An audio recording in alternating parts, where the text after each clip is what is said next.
오늘 주제는 조금 재밌는 주제입니다.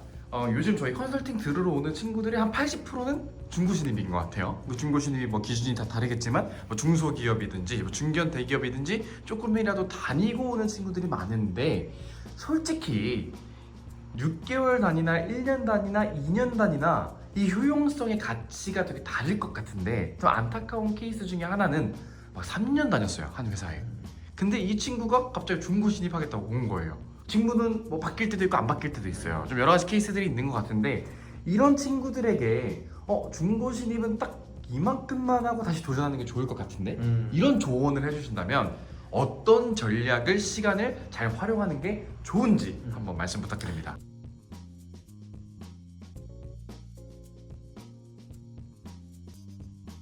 일단은 뭐 중고 신입을 2년, 3년, 1년 이런 것도 문제인데, 그거보다 이제 나이가 되게 문제인 것 같아요. 근데 이제 예를 들면은 3년 하고 왔다는 거는 통상적인 방식으로 가면은 남자는 30살, 31살, 32살이 될 거고, 여자는 28, 29, 30이 되겠지. 아마도 통상적으로 3년 했다면은. 그러면 사실 신입 직장에서는 이미 난이도가 너무 세진 상황이라서, 물론 요즘에 진짜 세상이 바뀌어가지고 우리가 예전에는 막 진짜 막 30살 남자 넘어가면 힘들어요, 여자는 막 28살이면 진짜 힘들어요 이랬는데, 이게 많이 늘어난 건 사실이고, 남자 같은 경우에 요즘에 32살도 취업이 좀 되는 편이고, 여자도 30살은 좀 힘들어 29살까지는 되는 편이어가지고, 사실 이제 우리가 기존에 알고 있던 방식이, 나이에 대한 그 개념이 많이 흐트러진 건 사실이나, 사실 이게 된다는 거지 쉽다는 건 아니거든. 근데 3년 해가지고 32살, 30살 돼가지고 와버리면 나도 되게 난감한 게, 작은 데는 갈 수 있고, 그 다음에 삼성은 나이 안 보니까 갈 수 있는데, 나머지를 갈 수 있냐, 대기업 갈 수 있냐 말하면 이 친구들이 당연히 점프업을 크게 하려고 오는 건데 대기업 가고 싶어 하는데, 안 된다고 말하는 게 정상인 거거든. 이게 힘들다, 안 되진 않지, 안 되는 건 이상이 없어요. 힘들다, 어렵다, 이렇게 말하는 게 정상이라서, 사실 저는 이제 그렇게 3년까지 하고 오는 사람을 좀 안 했으면 싶다, 이렇게 얘기해요. 제가 질문을 조금 더 깊이 드려보자면, 똑같은 회사를 1년 다닌 친구가 있고 똑같은 회사를 3년 다닌 친구가 있다면, 자소서랑 면접에서 실제로 3년이 1년에 비해 훨씬 유리한가요? 같은 직무면은 유리한 건 맞는 것 같아요. 같은 직무면. 근데 이제 말했듯이, 그러면 거꾸로 가보면은 나이로 보자. 29살 남자애가 1년 하고 왔어, 32살 남자애가 3년 하고 왔어 하면 29살 1년이 좋죠. 이거는 왜냐면 신입이니까. 네, 그래서 이 3년이라는 그 영업 경력이, 물론 이 친구도 좀 괜찮은 데에서 넘어오면은, 사실 괜찮아서 넘어오면은 오히려 궁금한 게, 거기서 왜 넘어와요? 이렇게 질문을 하고, 그럼 넌 여기 와서도 적응 못 하시는 거 아니에요? 네가 좋다고 생각했는데 와보면 안 좋은 거 아니에요? 이렇게 공격을 당하고, 만약에 안 좋은 데서 넘어오면은, 에이 거기서 3년이나 배웠으면 진짜 뭐 제대로나 배웠겠어? 이렇게 생각하는 게 현실이란 말이죠. 그러면은 과연 내가 3년까지 하면서 나이가 늦는 게 맞냐? 자, 그래서 이제 여기서 한번 정리를 해보면은, 제가 추천하는 건 어떠냐?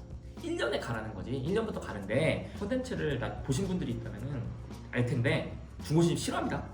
별로라고 생각해. 왜냐하면은 아까워요, 저는 그 시간이. 여러분에게 중고신입 아깝다고 말하는 게 뭐냐면, 회사 개판 치면서 중고신입을 하니까 아깝다고 하는 거예요. 그럼 어떻게 해야 되냐? 1년 한 다음에 회사 생활을 열심히 해서 사랑을 잃지 않는 환경에서 내가 상반기, 하반기 중고신입을 해보는 거를 제일 강추를 하는 거지. 이게 3년 되고 나이 늦어지면 안 되기 때문에, 1년에 나이가 좀 젊을 때 나 중고신입으로 나가겠다 마음을 먹으면, 그 전까지는 1년 동안 열심히 해가지고 사랑을 받고, 그 다음에 나머지 1년, 이제 2년 차죠. 2년 됐을 때 상반기, 하반기 깔끔하게 하면서 회사는 잃지 않는 거야. 이게 이제 여러분이 그 회사보다 훨씬 좋은 데를 가려는 목적이거나 직무를 바꾸려는 게 목적이기 때문에, 약간 통제를 하면서 내가 면접 보러 가는 것도 좀 티나지 않게 면접을 보러 다니고, 이런 식으로 가가는 전법이 제일 좋지 않나, 이렇게 생각을 하는 겁니다. 알겠습니다. 그러면 오늘의 사실 주제 자체는 중고 신입을 몇 년 해야 되냐였는데, 마지막으로 조로님이 추천해 주실 만한 가장 좋은 취업의 루트. 본인 나이에 따라 정말 다른데, 그럼에도 불구하고 기본적으로 아까 말했던 거랑 유사하게 갑니다. 1년 한 다음에, 대신에 1년 동안에 여러분 막 중고신입 하려고 하면, 솔직히 말하면 중고신입이 1, 2년 있다가 그냥 오는 게 아니라 계속 깔짝깔짝깔짝깔짝 되다가 1, 2년까지도 안 돼가지고 오는 거거든요. 그러지 마시고 1년 정도는 회사에 집중을 하시고, 이게 똥이든 된장이라고 생각하는 집중을 하신 다음에, 그 다음에 1년 넘어가서 중고신입으로 해보자 한 다음에 깔끔하게 1년 정도 해요. 그래서 2년이 되잖아. 2년이 되면은 그 다음부터는 개인적으로는 이직으로 전환하는 걸 추천한다. 근데 이제 물론 이제 이런 얘기 있지. 아, 선생님, 지금 제가 회사가 너무 작아서 점프업으로 갈 수 있는 회사가 제한이 있습니다.